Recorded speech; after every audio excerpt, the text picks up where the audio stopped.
Muscat, সরকারি ও বেসরকারি খাতের কর্মচারীদের জন্য হিজরির ঈদুল ফিতরের ছুটি ২৯ মার্চ শনিবার থেকে শুরু হবে এবং নিম্নলিখিত দুটি বিকল্প অনুসারে শেষ হবে। যদি ঈদের প্রথম দিন রবিবার হয়, তাহলে সরকারি কাজ পুনরায় শুরু হবে ২ এপ্রিল।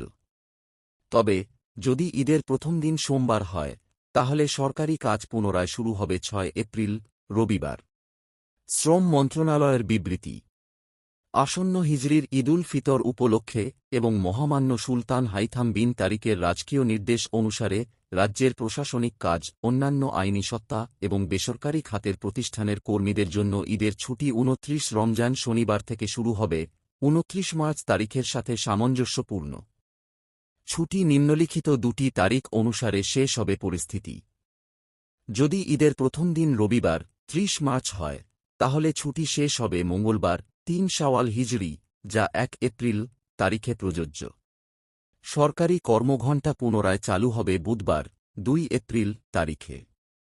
যদি ঈদের প্রথম দিন সোমবার ৩১ মার্চ তারিখে হয়, তাহলে ছুটি শেষ হবে বৃহস্পতিবার ৪ শাওয়াল ১৪46 হিজরি, যা ৩ এপ্রিল তারিখে প্রযোজ্য।